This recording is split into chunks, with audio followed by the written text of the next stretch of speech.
नमस्कार दोस्तों, मैं उत्कर्ष एक बार फिर से आपका स्वागत करता हूं। प्यारे बच्चों, ये हमारी 5वीं क्लास है। पिछली 4 क्लासों में हमने परसेंटेज से संबंधित कुछ बेसिक पॉइंट और 3-4 टाइप के प्रश्न हल किए हैं। आज की क्लास में हमारी जो क्वेश्चन की शुरुआत है, क्वेश्चन नंबर 64 से शुरुआत करेंगे हम। इससे पहले 63 क्वेश्चन हम हल कर चुके हैं। तो आइए बच्चों, शुरुआत करते हैं आज के सेशन की। क्वेश्चन नंबर 64 में आपको दिया गया है कि एक चुनाव में 2 उम्मीदवार थे। चुनाव से संबंधित प्रश्नों के बारे में हम पढ़ रहे हैं। एक चुनाव में 2 उम्मीदवार थे। कुल मतदाताओं में से 10% ने अपने मत का प्रयोग नहीं किया। जीतने वाला उम्मीदवार जो है उसने डाले गए मतों का 60% प्राप्त किया और वह 3600 मतों से चुनाव जीत गया। तो कुल कितने मतदाता थे, यह आपसे पूछा गया है। देखो भी, आपको टोटल मतदाता मानने हैं 100 में से 10% लोगों ने अपने मत का प्रयोग नहीं किया। इसका मतलब 90 लोगों ने वहां पर वोट डाले। फिर आपसे बोला है डाले गए मतों का 60% जो है वो जीतने वाला लेता है। डाले गए मत कितने हैं, 90, और इस 90 का जो 60% अभी वो कौन लेता है, जीतने वाला। इसका मतलब 90 का 40% किसे मिला होगा, हारने वाले को। तो 90 का 60% होगा 9 6 की 54, और 90 का 40% होगा 9 चौक 36। इसका मतलब जीतने वाला जो है उसने 90 में से 54 मत लिए हैं, और हारने वाला जो है उसने इन 90 में से कितने मत लिए हैं, 36 मत लिए हैं। और यहां पर देखने से पता लग रहा है कि वह आदमी कितने मतों से चुनाव जीत गया, 18 मतों से चुनाव जीत गया। और आपको यहां पर क्वेश्चन में दिया गया है कि वह कितने मतों से जीता है, 3600 मतों से। इसका मतलब 18 इकाई का जो मान है वो हमें कितना दिया गया है, 3600 दिया गया है। हमें 100 इकाई का मान चाहिए। इधर 18 का दुगुना है 36 और 2 जीरो, तो 100 का दुगुना होगा 200 और 2 जीरो हम भी लगा देंगे। हमारा रिजल्ट जो आया वो आया है 20,000। इसका मतलब ये हुआ कि यहाँ पर जो टोटल पंजीकृत मतदाता थे वो हमारे कितने थे, 20,000 थे, जो कि हमें यहाँ पहले ही ऑप्शन में दिए गए थे। तो ये था हमारा चुनाव से संबंधित प्रश्न, जहां पर आपको बंटवारा जो करना है वो अकॉर्डिंग टू डाले गए मत, यानी कि जितने मत डाले गए हैं उसके अनुसार करना है, ना कि टोटल के अनुसार करना है। ये ध्यान रखेंगे आप। नेक्स्ट देखिए, अगला क्वेश्चन देखिए आप।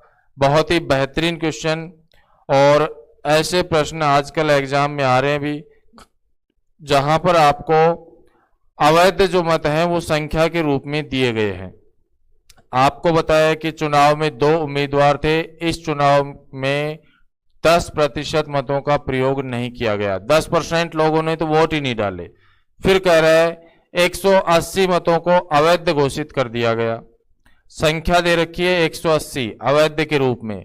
और फिर आपसे बोला है सफल उम्मीदवार जो है 420 मतों से जीत गया और इसने कुल मतों के 51% मत प्राप्त किए।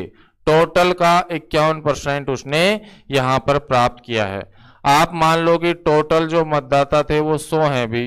अब आपसे बोला कि 10% ने मतों का प्रयोग नहीं किया। इसका मतलब 90 लोगों ने यहां पर वोट का प्रयोग किया है। अब इन 90 में से उसने आपको 180 जो है वो अवैध बताए हैं, लेकिन हम अवैध जो है इनको लास्ट में माइनस कर लेंगे। पहले हम बंटवारा करते हैं जीतने वाले के रूप में और हारने वाले के रूप में। जीतने वाला जो है वो टोटल का प्राप्त करता है 51%। जब वह टोटल का 51% प्राप्त करेगा तो 90 में से आप 51 माइनस करेंगे। इसका मतलब हारने वाले ने कितना प्राप्त किया है, 39। आप यहां पर देख सकते हैं कि यह जो जीतने वाला है कितने मतों से जीत गया, इन दोनों का डिफरेंस 12। 51 और 39 का जो अंतर है वो कितना होगा, 12 का। 12 यूनिट से वह जीत रहा है, और 12 यूनिट हमारे हिसाब से, क्वेश्चन के हिसाब से कितने से जीत रहा है भी, 420 से। लेकिन आपको यहां ध्यान रखना है कि जो अवैध मत दिए गए हैं 180 जो दिए गए हैं वो माइनस करने हैं, क्योंकि हमने अभी तक यहाँ इस फॉर्मेट में कहीं भी अवैध मतों को माइनस नहीं किया, इसलिए हम इन अवैध मतों को माइनस करेंगे। इसमें से हमने 420 में से 180 माइनस किया तो ये हमारा कितना आया 240। 12 यूनिट का मान है 240 और हमें क्या चाहिए भी, हमें चाहिए 100 यूनिट का मान। तो आप देखिए 12 का दुगना होता है 24 और 1 0, तो 100 का दुगना होगा 200 और 1 0 हम भी लगा देंगे। इस अकॉर्डिंग हमारा जो रिजल्ट आया वो 2000 आया, जो कि हमें यहाँ पर दूसरे ऑप्शन में दिया गया था। कहने का मतलब ये है कि इस चुनाव में टोटल जो मतदाता थे वो 2000 थे। सबसे इंपॉर्टेंट बात यह है कि जो हमें 180 मत दिए गए थे, इन मतों को हमने जीतने वाले के मतों में से जो उनका डिफरेंस था उसमें से माइनस किया है। क्यों? क्योंकि अवैध मत हमें हटाने होते हैं, जो कि हमने लास्ट में यहाँ पर हटा दिए। इस तरीके से कैलकुलेशन रखनी है जहां पर आपको अवैध मतों की संख्या दे रखी हो। नेक्स्ट देखिए अगला question, question number 66। Question number 66 जो है इसमें आपको बताया है कि किसी चुनाव में 8% मतदाताओं ने अपने मत नहीं डाले। 8% लोगों ने वोट नहीं डाले भी। मान लो कि टोटल 100 लोग थे, जिसमें से 8% लोगों ने वोट नहीं डाले, 92 लोगों ने 92 लोगों ने वोट डाले हैं। और ये जो 92 लोगों ने वोट डाले, इनका बंटवारा हमें करना है जीतने वाले के रूप में और हारने वाले के रूप में। आपको बताया कि जीतने वाले प्रत्याशी ने कुल मतों के 48% मत प्राप्त किए। कुल मतों के 48% प्राप्त किए, इसका मतलब टोटल तो 100 था और 100 का 48% होगा 48। जीतने वाले ने जब 92 में से 48 ले लिए, भाई 100 का 48% 48 होगा, बंटवारा हमें 92 में से करना है, तो 92 में से 48 जीतने वाले लिए, तो हारने वाले ने कितने लिए हैं 44। इन दोनों का जो डिफरेंस हुआ वो कितना हुआ भी 4 यूनिट का। जीतने वाला जो है यहां 4 मतों से जीत गया। क्वेश्चन के अकॉर्डिंग कितने मतों से जीता भी 1100 मतों से। तो 4 यूनिट का मान 1100 है और हमें किसका मान चाहिए 100 यूनिट का मान चाहिए। तो 1100 में आप भाग लगा दें किसका भी 4 का और मल्टीप्लाई कर दें किससे 100 से। 4 से 100 को कैंसिल करेंगे 25 बार और 25 को यदि 11 से गुणा करें तो यह आएगा 275 और 275 के पीछे 2 जीरो हम चिपका देंगे। हमारा जो रिजल्ट आया वो आया 27,500, जो कि हमें यहाँ पर तीसरे ऑप्शन में दिया गया था। यहां हमने देखा कि जो बंटवारा किया गया है वो टोटल से किया गया था। पहले आपको बताया कि जीतने वाला कुल का 48% यानी 100 का 48% 48।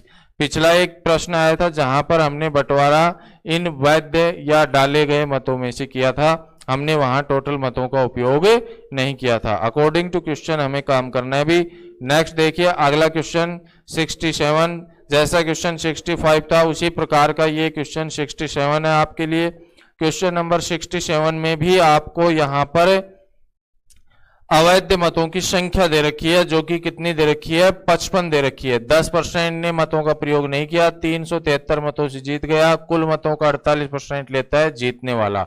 आप मान लो कि टोटल यहां पर मतदाता कितने थे 100, जिसमें से 10% मतों का प्रयोग नहीं किया, तो इसका मतलब कितने ने किया अभी 90 ने। अब 90 जो है ये विनर और लूजर के रूप में बंटवारा करेंगे इसका, लेकिन अवैध मत जो 55 है इनको यहां हम नहीं माइनस करके लास्ट में माइनस कर देंगे। कुल मतों का 48% लिया जीतने वाले ने। जब टोटल का 48% जीतने वाले ने लिया है तो फिर हारने वाले ने 90 में से 48 माइनस करेंगे 42 लिया होगा। और यहां पर यह कितने मतों से जीत गया भी 42 और 48 का जो डिफरेंस है वो 6 यूनिट का मान हमें क्वेश्चन में कितना दिया है 373।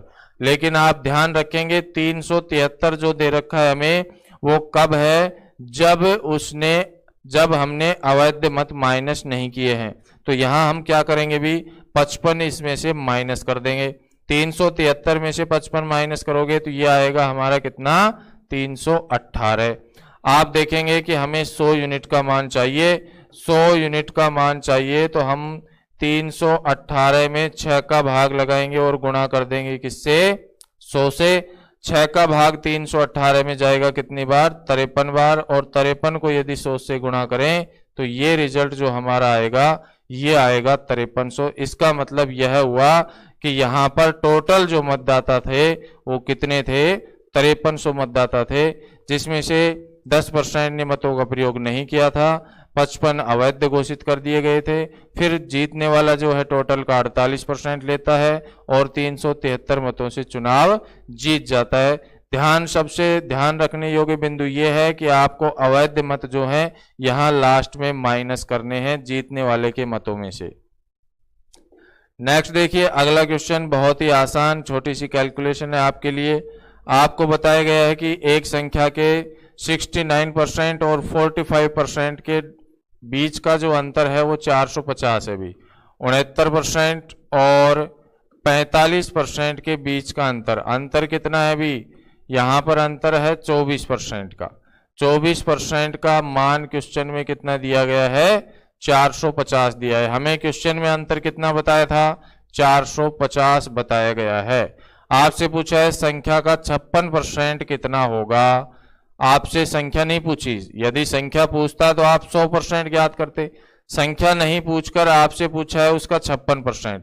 24% का मान 450, 1% का मान होगा 450 बटा 24 और हमें चाहिए 56% का मान, ना कि 100%।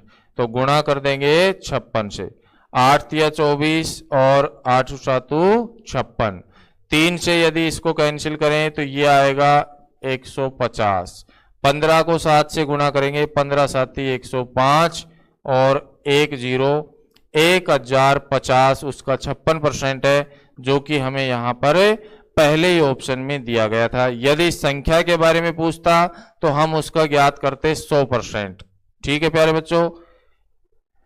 नेक्स्ट 69 अगला जो क्वेश्चन है क्रिकेट से संबंधित क्वेश्चन है भी। जिसको क्रिकेट की थोड़ी बहुत नॉलेज होगी या जिसका इंटरेस्ट होगा तो वो इस क्वेश्चन को बहुत ही आसानी से हल कर सकता है। दैनिक जीवन से संबंधित एक प्रश्न है। आपको पता है कि एक चौका जो होता है 4 रन का होता है और एक छक्का जो होता है 6 रन का होता है। आपको टोटल जो रन बताए हैं उसने वो आपको बताए हैं 110। एक बल्लेबाज ने 110 रन बनाए, जिनमें से 3 चौके और 8 छक्के लगाता है वो। ठीक है। फिर उसके बाद खिलाड़ी ने अपने रनों के कुल योग के कितने प्रतिशत रन विकेटों के बीच दौड़ने के द्वारा बनाए। चौके और छक्कों के जो रन है उनको हटाकर कितने % रन जो है उसने विकेटों के बीच में दौड़कर बनाए, ये आपसे पूछा है। तो भाई 3 चौके लगाए तो 3 गुणा 4 12 रन तो उसने चौकों से बना दिए भी, और 8 छक्के लगाए तो 8 6 48 रन ये हो गए। टोटल रन हो गए 60 रन तो उसने चौके और छक्कों से बना दिए। तो फिर दौड़कर कितने बनाए उसने, ये हमें ज्ञात करना है। 110 में से 60 माइनस कर दो। 50 रन उस आदमी ने, उस खिलाड़ी ने, उस बल्लेबाज ने दौड़कर बनाए, और 50 रन जो दौड़कर उसने बनाए ये कितने में से बनाए? 110 में से। 0 से 0 कैंसिल। देखो ये है 5/11। हमें पता है 1/11 जो होता है वो क्या होता है भी? 9 सही 1/11। 5 से गुणा कर लो इसको। 100 से गुणा करने की जरूरत नहीं है, कैलकुलेशन आसान बनानी है आपको। 5 से गुणा कर दो। 5 नाम 45, फिर 5 एकम 5/11%।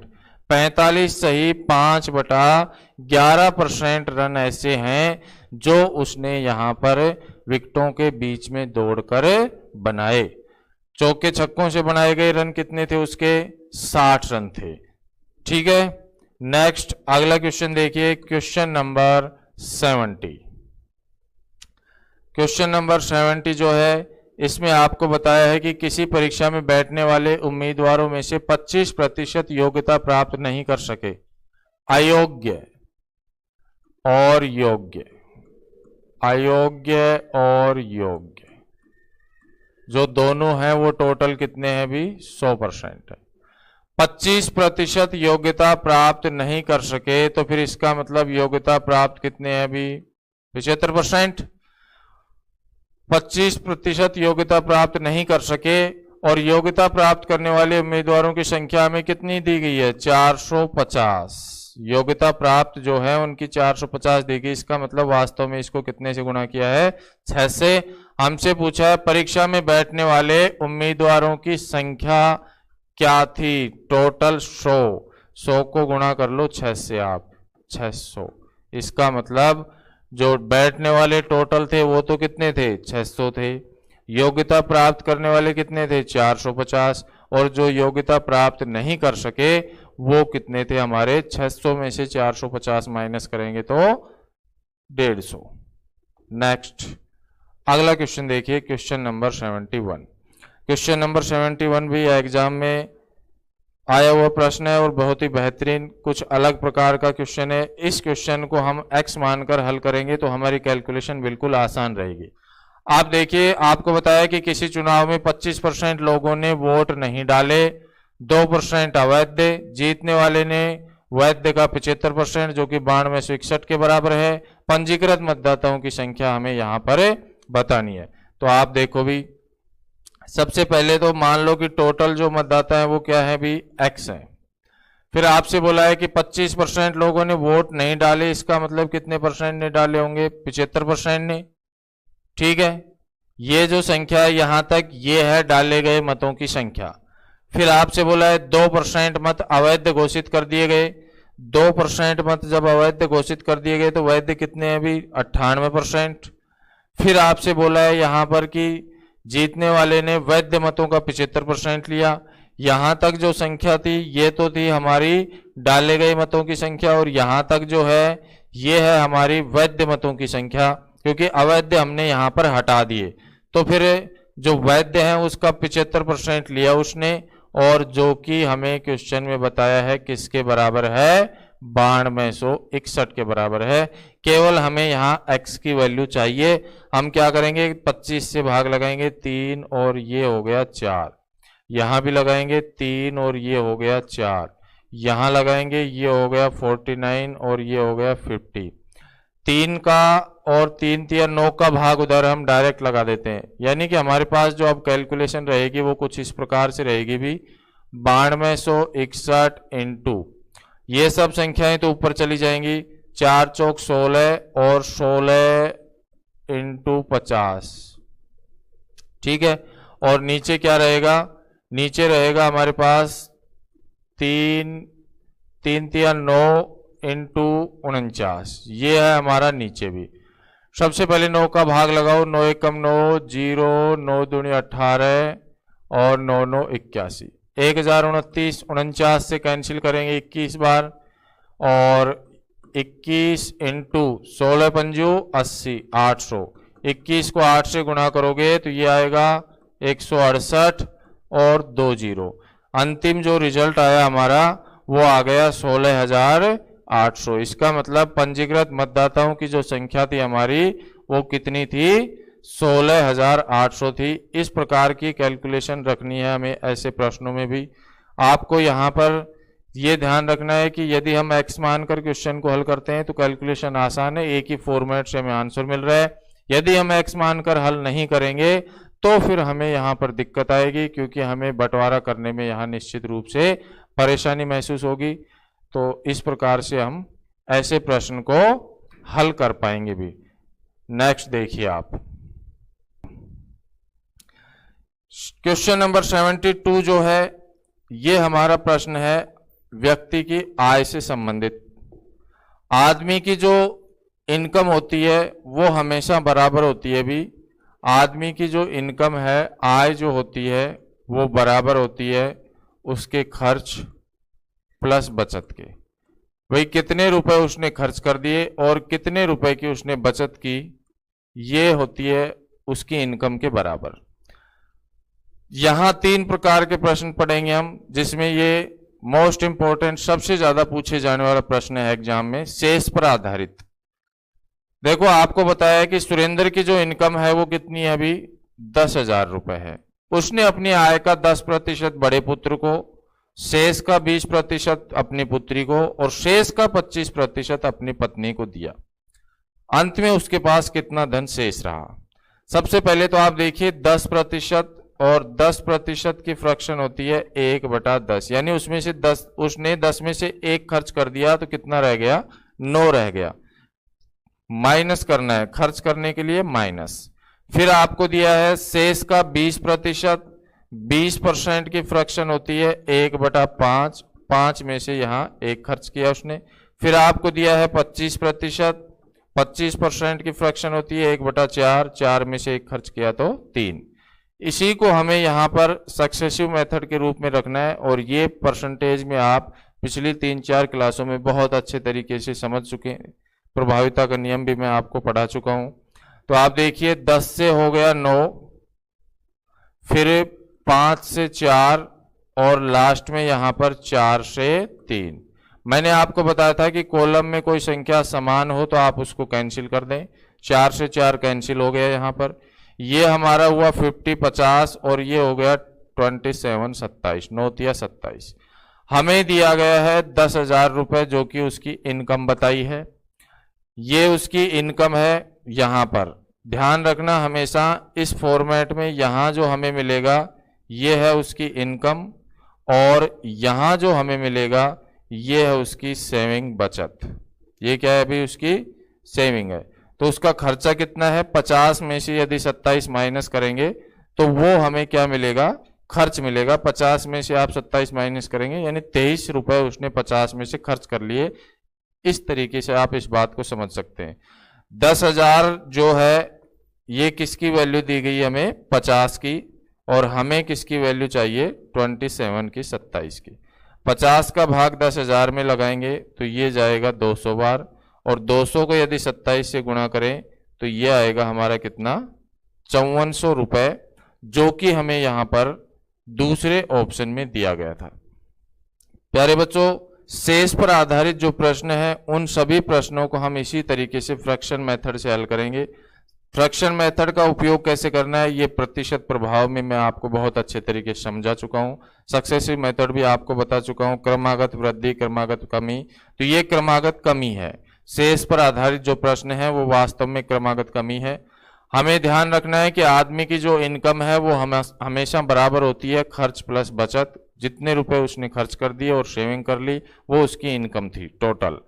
आपको बोला था कि उसने 10% पहले बड़े पुत्र को दिया तो 10 में से 1 दे दिया, 9 रह गए। फिर 20% 5 में से 4 रह गए। फिर 25% 4 से 3 रह गया। जो कॉलम में समान था उनको हमने कैंसिल कर दिया। इधर 50, इधर 27 हमारा। हमेशा ध्यान रखना है लेफ्ट में जो है वो उसकी इनकम है और राइट में जो है वो उसकी सेविंग है।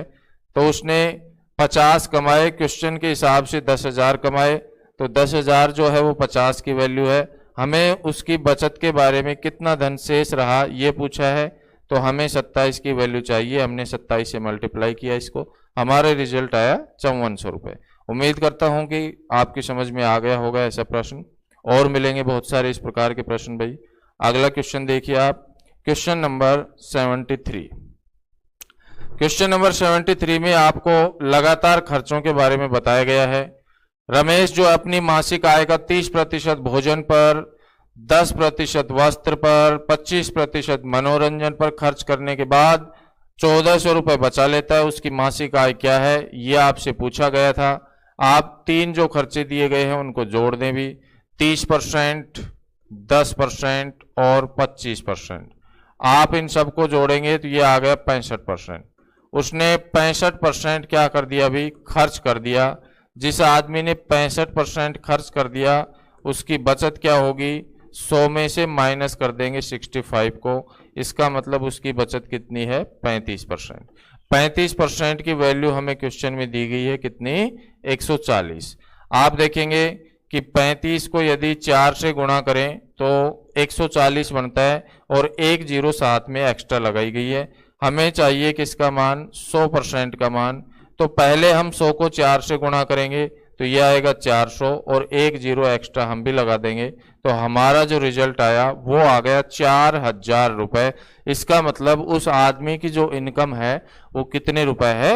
4,000 रुपए है, जो कि यहां पर हमें तीसरे ऑप्शन में दी गई थी। लगातार खर्चे हैं, 30% है, 10% है और 25% है। शेष शब्द का प्रयोग यहां पर नहीं हुआ है, तो आप लगातार खर्चों को ऐड करेंगे, हमेशा ध्यान रखना है। ये दूसरे प्रकार का प्रश्न था हमारा। पहले प्रकार का प्रश्न शेष पर आधारित था, ये लगातार खर्चों से संबंधित प्रश्न था हमारा, जिसमें हमने सबको जोड़ा। खर्च दिया गया है, बचत चाहिए, 100 में से माइनस कर लेंगे।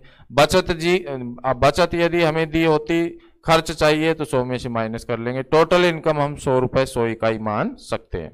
नेक्स्ट अगला क्वेश्चन देखिए, क्वेश्चन नंबर 74। क्वेश्चन नंबर 74 जो है, यह प्रश्न भी हमारा शेष पर आधारित है। अभी आपको बताया गया है कि एक व्यक्ति अपने मासिक वेतन का 20% मकान किराए पर देता है, शेष वेतन का 25% वह अपने बच्चों की शिक्षा पर, शेष वेतन का 10% अन्य मदों में खर्च करने के बाद उसके पास 10,800 रुपए बचते हैं। उसका मासिक वेतन ज्ञात कीजिए। सेविंग बता रखी है, इनकम पूछ रहा है आपसे। तो 3 तो यहां पर हमें परसेंट दिए गए हैं। देखो 20%, ये फ्रैक्शन बार बार मैं केवल इसलिए लिख रहा हूं कि आपको याद हो जाए, आपकी प्रैक्टिस इतनी हो जाए कि आप देखते ही दिमाग में उनकी फ्रैक्शन याद आ जाए कि भाई इसका मतलब क्या है। बाकी लिखने की जरूरत नहीं है एग्जाम में कभी भी आपको, आप डायरेक्टली इसको फॉर्मेट में रखेंगे। 20% फ्रैक्शन 1/5 यानी 5 से 4, फिर 25%, 25 का मतलब 1/4, 4 से 3, फिर 10%, 10 से 9। मैंने आपको बताया था कॉमन हो तो कैंसिल करें। ये हो गया 50, ये हो गया 27। 27 की वैल्यू हमें दी गई है, वो भी कितनी दी है, 10,800। और हमें किसकी वैल्यू चाहिए, 50 की वैल्यू चाहिए। एक्चुअल में यदि हम 27 को गुणा करें किससे भी, 4 से, तो 108 बनता है। आपको पता है 27 को यदि 4 से गुणा करोगे तो 27 चौक 108 होता है। और 2 जीरो यहां एक्स्ट्रा चिपका रहा है भी, तो आप भी क्या करेंगे, आप भी इसको गुणा करेंगे 4 से और 2 जीरो चिपका देंगे। जब 50 को 4 से गुणा करोगे तो 200 आएगा और 2 जीरो आप लगाएंगे तो ये आ जाएगा 20,000, जो कि हमें यहाँ पर चौथे ऑप्शन में, डी ऑप्शन में दिया गया था। हमें यहाँ पर क्वेश्चन में अंतिम पॉइंट यानी कि बचत के बारे में बताया था और इनकम के बारे में पूछा था। 27 इकाई का मान दिया गया था, 50 इकाई का मान हमें यहाँ पर बताना था। हमने 27 इकाई का मान 10,800 रखा। इसका मतलब 27 का 4 गुना और 2 जीरो, तो 50 का 4 गुना और 2 जीरो कर देंगे, हमारा रिजल्ट कितना आएगा, 20,000 आ जाएगा भी। नेक्स्ट देखिए अगला क्वेश्चन। ये जो क्वेश्चन है, अब अगर आप फ्रैक्शन नहीं सीखेंगे तो फिर बहुत कठिन कैलकुलेशन। रीजन यहां पर आपको भाग दिए गए हैं, यानी कि वास्तव में फ्रैक्शन मेथड आपको आता है तब तो ये कैलकुलेशन और भी आसान है, क्योंकि आपको फ्रैक्शन बनाने नहीं पड़ रहे, परसेंट से भिन्न नहीं बनानी पड़ रही, पहले ही दे रखी है। यदि परसेंट से क्वेश्चन को हल करते हैं तो फिर इनका परसेंट बनाएंगे और वो काफी कठिन होगा, मिश्र भिन्न मिक्स फ्रैक्शन के रूप में मिलेगा और कैलकुलेशन कठिन हो जाएगी आपकी। बाकी अब आप यहाँ क्वेश्चन को देख सकते हैं। 1/4 यानी 4 में से 1 खर्च कर दिया 3, 2/3 यानी 3 में से 2 खर्च कर दिया तो 1, और 1/6 यानी कि 6 में से 1 खर्च किया तो 5। आप देख सकते हैं 3 से 3 कैंसिल हो गया, ये 24 और ये है 5। इन दोनों को मल्टीप्लाई किया और इन दोनों को मल्टीप्लाई किया है, मैंने गुणा किया है। हमें यहां पर दिया गया है कि बाद में 1,000 रुपए बचा लेता है, बाद में यानी कि वो 5 इकाई का मान दे रहा है। 5 इकाई का मान हमें कितना दिया गया है, 1,000 रुपए। वास्तव में कितने से गुणा कर रहा है अभी, 200 से गुणा कर रहा है। तो हमें उसकी इनकम के बारे में पूछा है तो हम इसको भी मल्टीप्लाई कर देंगे 200 से। जब आप इसको 200 से गुणा करेंगे तो 24 दूनी 48 होगा भी, और 2 जीरो लगाएंगे तो इसका मतलब उसकी जो इनकम थी वो कितनी थी, 4800 रुपए, जो कि हमें यहाँ पर सेकंड ऑप्शन में दिया गया था। तो ऐसे क्वेश्चन में तो कैलकुलेशन और भी आसान है, क्योंकि यहां तो हमें पहले से ही उसने भिन्न बनाकर दे रखी है। देखने पर क्वेश्चन कठिन लगता है लेकिन क्वेश्चन है हमारा आसान। नेक्स्ट अगला क्वेश्चन देखिए, क्वेश्चन नंबर 76। उसी पैटर्न का क्वेश्चन भी आपको दिया है कि श्याम जो है अपनी आय का 10% बड़े पुत्र को देता है, शेष का 20% छोटे पुत्र को, अंत में उसके पास 1440 रुपए बचते हैं। उसकी आय क्या है? हमें यहाँ पर देखो सेविंग दे रखी है, राइट साइड में जो वैल्यू आएगी उसका मान दे रखा है, लेफ्ट साइड में जो वैल्यू है उसका मान हमसे पूछा है, और उसी फ्रैक्शन मेथड से हल करेंगे। अब मैं यहाँ पर आपको फ्रैक्शन नहीं दिखाकर डायरेक्ट लिख रहा हूं भी। 10% 1/10, 10 में से 1 खर्च किया 9, 20% 1/5, 5 में से 1 खर्च किया तो 4, ये हो गया 50, ये हो गया 9 चौक 36, 36 की वैल्यू दी है 1440, 36 का 4 गुना होता है 144 और 1 0 यानी 40 गुना होता है 1440। आप इसको भी मल्टीप्लाई कर दें 40 से, 40 से गुणा करेंगे तो ये आएगा 2000 रुपए, जो कि हमें यहाँ पर फर्स्ट ऑप्शन में, पहले ही ऑप्शन में दिया गया था। यदि फ्रैक्शन याद है तो फिर कैलकुलेशन करने में आपको 10 से 15 सेकंड का टाइम लगेगा, इससे ज़्यादा टाइम नहीं लगेगा। फ्रैक्शन याद नहीं है तो फिर आपको उसी मेथड पे जाना पड़ेगा और निश्चित रूप से टाइम वहाँ पर आपको ज़्यादा लगने वाला है भी। नेक्स्ट जो क्वेश्चन है ये तीसरे प्रकार का प्रश्न है हमारा। यहां पर हमें खर्च पर आधारित 2-3 खर्चे ना देकर हमसे पूछा है कि बचत में वृद्धि कितनी हुई। तीसरे प्रकार का क्वेश्चन है और ऐसे प्रश्न एग्जाम में काफी आ चुके हैं भी, बहुत सारे प्रश्न इस प्रकार के एग्जाम में आ चुके हैं। हमें बताया गया है कि किसी व्यक्ति की जो मासिक आय है वो क्या है भी 13,500 रुपए, उसका जो खर्च है वो 9,000 है। अगले वर्ष उसकी इनकम जो है 14% बढ़ जाती है और उसका खर्च भी, भाई आदमी जब ज्यादा रुपए कमाने लगेगा तो खर्चा भी बढ़ जाएगा, तो खर्च भी बढ़ा दिया उसने कितना 7%। आपसे पूछा है उसकी बचत में कितने परसेंट की वृद्धि हुई, बचत में कितने परसेंट की वृद्धि हुई, ये आपसे पूछा गया है। एक बार आप ट्राई करें इस क्वेश्चन को हल करने के लिए भी। देखो गणित में लैंग्वेज का खेल है, यदि आपने प्रश्न की लैंग्वेज को पकड़ लिया कि क्या पूछना चाह रहा है तो फिर अर्थमेटिक बिल्कुल आसान है। एग्जामिनर क्या है 5-7 लाइन का एक बड़ा सा क्वेश्चन देता है और बड़े से क्वेश्चन में आपसे एक छोटा सा पॉइंट पूछेगा और उस प्रश्न को पढ़ने में हमें 1 मिनट लगेगी, उसकी कैलकुलेशन में आपको 10 सेकंड लगते हैं। या फिर आप प्रश्न को नहीं समझ पाए तो दोबारा पढ़ेंगे तो 1 मिनट और खराब। एग्जामिनर का टारगेट आपको फेल करना नहीं है, उसका टारगेट है कि वो जो पीक टाइम, वो जो 2 घंटे का 3 घंटे का जितना टाइम ड्यूरेशन हमें मिलता है, वो टाइम ड्यूरेशन आपका किसी भी तरीके से खर्च करवाया जाए, वो टाइम ड्यूरेशन खर्च हो जाए, फिर उसके बाद उसको कोई टेंशन नहीं, क्योंकि आप यदि टाइम वेस्ट करेंगे तो निश्चित रूप से स्कोर नहीं कर पाएंगे, यही उसका टारगेट है। तो हमें क्वेश्चन को पॉइंट दर पॉइंट, एक ही पॉइंट पढ़ना है, उसी को आगे कैलकुलेट करना है।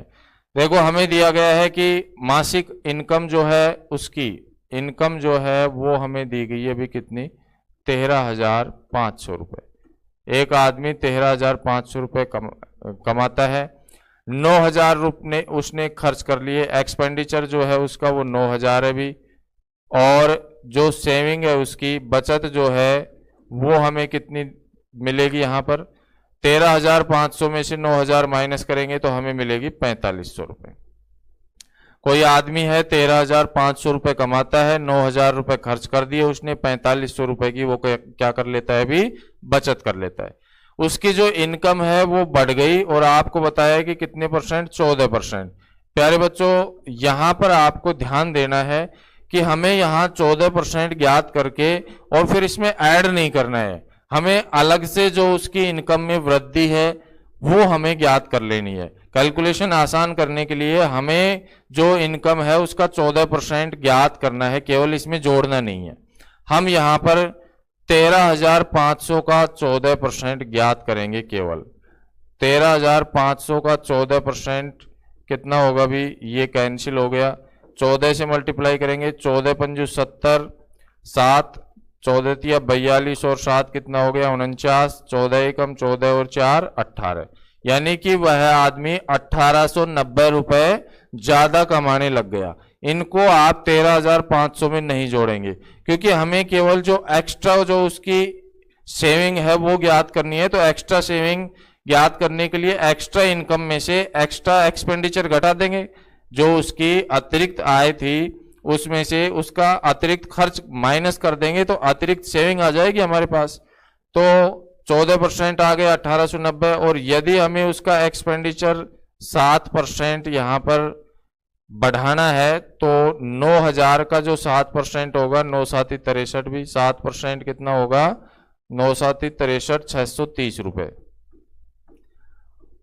हुआ ये है कि वह आदमी अब 1890 रुपए ज्यादा कमा रहा है, और जिसमें से उसने 630 रुपए तो खर्च कर लिए, ज्यादा में से उसने 630 रुपए खर्च कर लिए। तो अभी उसके पास कितने रुपए शेष रह गए, वही तो उसकी एक्स्ट्रा सेविंग है। तो आप 1890 में से 630 माइनस कर दें भी, 1890 में से माइनस कर दें 630, तो ये हमारा आ गया 0, 6, 2 और 1, 1260 रुपए जो है ये उसकी अतिरिक्त सेविंग है। पहले सेविंग कितनी थी, 4500 रुपए की। अब अतिरिक्त सेविंग कितनी आई, हमने अतिरिक्त इनकम में से अतिरिक्त खर्च को माइनस कर दिया, वो आई 1260 रुपए।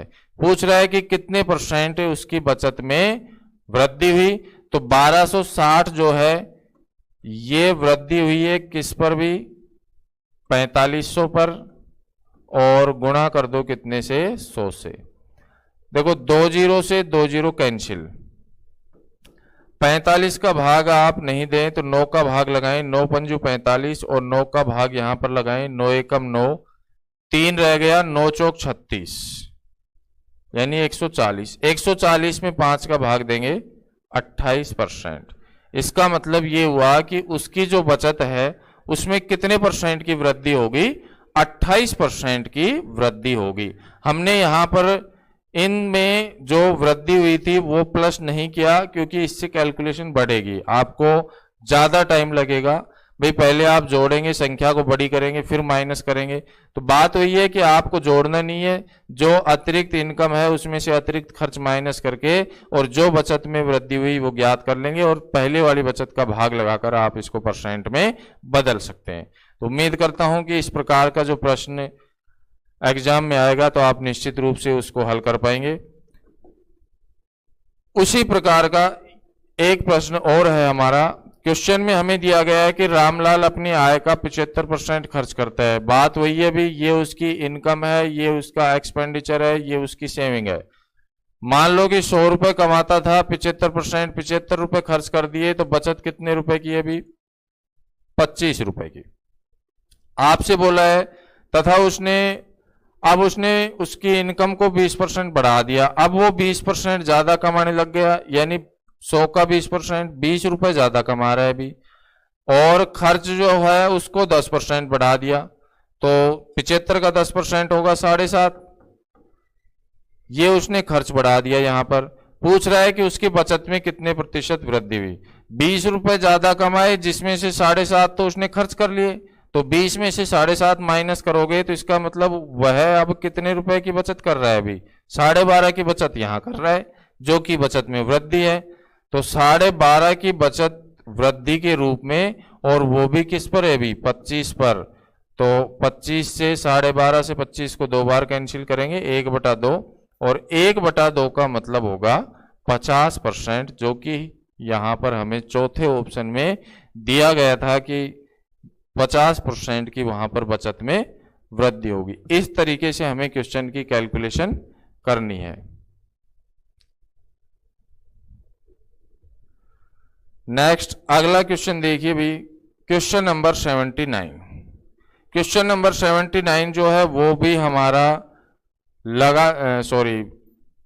एक के बाद एक खर्च कर रहा है और लगातार खर्चे किए गए हैं, उन सभी को हमें जोड़ना है। तो आप देखिए कि एक व्यक्ति अपने आय का 1/3 भाग भोजन पर, आय का 2/5 मकान किराए पर और आय का 1/5 कपड़ों पर खर्च करता है। यदि उसके पास अभी भी 400 रुपए शेष रहते हैं तो उसकी आय क्या है, ये आपसे पूछा है। तो प्यारे बच्चों उसी तरीके से हमें यहां पर कैलकुलेशन करनी है। 1/3, देखो पहले % दे रखे थे, यहां फ्रैक्शन दे रखी है, कोई दिक्कत नहीं है, जोड़ना है हमें केवल। 1/3 भोजन पर प्लस 2/5 किराए पर प्लस 1/5 कपड़ों पर, 3 लगातार खर्चे हैं, तीनों को जोड़ दिया हमने, शेष शब्द नहीं है यहाँ पे, तो आपको इस तरीके से जोड़ना है।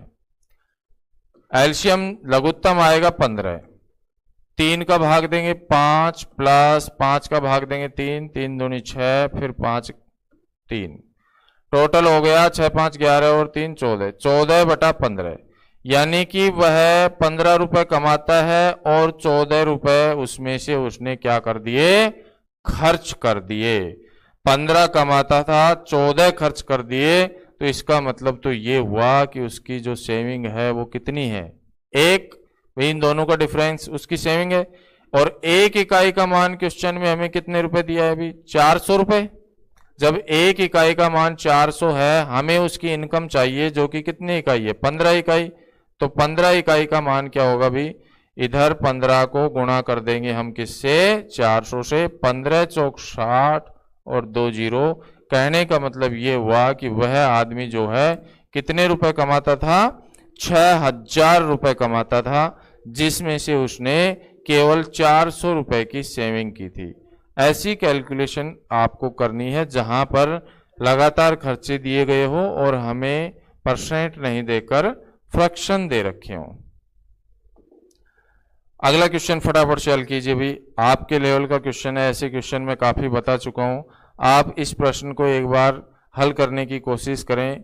क्वेश्चन में कुछ नहीं है, आपको बताया कि राकेश अपनी संपत्ति का 1/3 भाग अपने बड़े बेटे को, 1/7 भाग मझले बेटे को, शेष का 2/7 भाग अपने सबसे छोटे बेटे को देता है। यदि उसके पास अब शेष 4200 रुपए की संपत्ति है तो उसके पास कुल कितने रुपए थे, टोटल इनकम पूछ रहा है आपसे। फ्रैक्शन से और सक्सेसिव मेथड से क्रमागत कमी हो रही है लगातार संपत्ति में, उस मेथड का उपयोग करना है। 3 में से 1 खर्च कर दिया, 2 रह गए, 1/7, 7 में से 1 खर्च किया, 6 रह गए, 2/7, 7 में से 2 खर्च कर दिया, 5 रह गए। इधर हम देख सकते हैं कैंसिल 3 से करें तो ये आएगा हमारा कितना, 2, ये हो गया 49 और ये हो गया 2 दूनी 4 पंजू 20। 20 की वैल्यू हमें दी गई है अभी, कितनी दी गई है, 4200 रुपए। 20 की वैल्यू 4200 रुपए दी गई है, इसका मतलब वास्तव में 21 को गुणा करें तो उसे तो 42 और 1 जीरो तो यहाँ पे है जो हमने यहाँ लगाई, एक और लगा दे। हमने किससे गुणा किया, इसको 210 से गुणा किया है, तो यहाँ भी हम गुणा कर देंगे इसको किससे, 210 से। 1 जीरो लास्ट में रहेगी भी। 21 को 9 से गुणा कर लो भी, 21 नंबर कितना होगा, 189, हासिल कितनी 18, 21 चौक 84, 84 में 10 जोड़ो 94, 94 में 8 और जोड़ दो 102। कहने का मतलब 10,290 रुपए उसकी क्या है, इनकम है। और 10,290 हमें यहाँ पर तीसरे ऑप्शन में दी गई थी। वही आपको लगातार खर्चे ना देकर शेष पर आधारित खर्चे दिए गए थे और 3 भिन्न बनाकर दी गई थी। पहले परसेंट दिए हुए थे, हम उनको भिन्न में बदल रहे थे। नेक्स्ट अगला क्वेश्चन देखिए, क्वेश्चन नंबर 81, बहुत ही अच्छा क्वेश्चन है भी। आपको कंफ्यूज करने के लिए दोनों प्रकार के मेथड यहाँ पर अप्लाई किए गए हैं, लगातार खर्चे से संबंधित भी और उसके अलावा शेष पर आधारित प्रश्न भी बनाया गया है। इसको देखिए आप एक बार, आपको बताया कि गौरव जो है अपने पिता से प्राप्त राशि का 40% हॉस्टल पर और 20% किताबों पर। देखो 40% हॉस्टल पर और 20% किताबों पर, तो 40 और 20 60% उसने खर्च कर दिया। यहां 20% से पहले शेष शब्द नहीं आया, इसका मतलब उसने पहले 2 लगातार खर्चे किए हैं, 40% और 20%। तो 40% प्लस 20%, यानी कि उसने 60% खर्च किया। 60% की फ्रैक्शन होती है 3/5। यहां तक क्लियर। फिर आगे कह रहा है आपसे स्टेशनरी पर और शेष का 50% परिवहन पर खर्च करता है, शेष का। तो 50% की फ्रैक्शन होगी 1/2। फिर कह रहा है हॉस्टल, किताब और परिवहन पर खर्च करने के बाद 450 रुपए जो शेष का आधा है उसे वह बचाता है। भाई 450 रुपए उसने बचाए हैं, लेकिन 450 जो है वो उसकी जो बचत है उसका आधा है। जब 450 उसकी बचत का आधा है तो उसकी बचत क्या है फिर? भाई 450 बचत का आधा है तो वास्तव में उसकी बचत क्या है? 900 रुपए। 450 रुपए जो आपको दिए गए हैं वो उसकी बचत का जो शेष का आधा है और वो उसकी बचत है, तो यदि पूरा चाहिए तो हमें दुगुना करना पड़ेगा। तो 450 का दुगुना कितना होगा? 900। यानी वास्तव में वह 900 रुपए बचाता है। उसे अपने पिता से कितने रुपए मिलते हैं ये हमें चाहिए। आप देखिए 5 में से उसने 3 खर्च कर दिया तो उसकी बचत है 2, और 2 में से 1 खर्च कर दिया तो बचत है उसकी 1। ये हो गया हमारा 10 और ये कितना हुआ? 2। आप चाहते तो 2 से 2 कैंसिल करके या यहां पर भी कैंसिल कर सकते हैं। ये 5 हो गया और ये हो गया 1। 5:1। इस 1 का मान हमें दिया गया है 900 रुपए, क्योंकि हमने इसको दोगुना कर लिया पहले। 1 का मान यानी आपसे यही बोला था शेष, इस टोटल 1 का आधा जो है वो 450 है, तो या तो आप इसका आधा करते 1/2 तो पूरा फिर वही 1 होगा, और 1 होगा तो फिर 2 से गुणा होगा। तो पहले ही आप इसको पूरा बना ले। 1 का मान यानी टोटल जो उसकी बचत है वो 450 का दुगुना 900 रुपए है। इस 1 का मान हमें क्वेश्चन में दिया है 900 और हमें चाहिए 5 का मान। यदि हम 5 को 900 से गुणा करते हैं तो 9×5 45। इसका मतलब यह हुआ कि उसने अपने पिता से जो रुपए लिए थे वो कितने रुपए लिए थे प्यारे बच्चों? 4500 रुपए उसने अपने पिता से लिए थे। इस तरीके से आपको कैलकुलेशन करनी है। ध्यान रखना है 40% और 20% को डायरेक्ट जोड़ेंगे क्योंकि यहां पर शेष शब्द नहीं आया है। अगला और बेहतरीन क्वेश्चन, एक और क्वेश्चन आपके लिए। आपको बताया है कि भी एक लड़के द्वारा अपने जेब का खर्च जो है 80% एक साथी को दे दिया तथा बची हुई राशि का 6% दूसरे साथी को देने के उपरांत उसके पास 47 पैसे रहते हैं। भी जेब खर्च इतना खतरनाक था कि 47 पैसे अभी शेष हैं। इसका मतलब हमारे टाइम की बात है भाई वो, क्योंकि जेब खर्च के लिए हमें 2 रुपए मिलते थे, जिसमें से हमें 1 रुपए में बहुत बेहतरीन तरीके से पूरा दिन एंजॉय करते थे। तो बात वही है, 47 पैसे अभी बचे हुए हैं उसके पास। तो आपसे बोला कि एक लड़के के द्वारा अपने जेब खर्च का 80% एक साथी को 80% की फ्रैक्शन हो गई भी 4/5 और बची हुई यानी शेष का 6% की फ्रैक्शन होगी 3/50। ठीक है, और बचत हमें दे रखी है 47 पैसे, तो हम पहले इसको रखेंगे भी 5 में से उसने 4 खर्च कर दिया तो बचत क्या है? 1, और यहां 50 में से 3 खर्च कर दिया तो बचत क्या है? 47। आप इनको मल्टीप्लाई करेंगे, ये आएगा 250 और ये आएगा 47। इस 47 का मान हमें दिया गया है 47 पैसे। जब 47 का मान 47 पैसे है तो इस 250 का मान भी 250 पैसे होगा, और 250 पैसे का मतलब तो आप अच्छे तरीके से जानते हैं, 100 का भाग लगा देंगे 2.5 या 50, बात एक ही है, रुपए। यानी कि उसका जो जेब खर्च था वो कितने रुपए था? 2.5 रुपए था, जो कि हमें यहां पर दूसरे ऑप्शन में दिया गया है। तो उम्मीद करता हूं कि प्यारे बच्चों आपकी आज की इस क्लास में आपको बेहतरीन मजा आया होगा। नमस्कार, जय हिंद, जय भारत।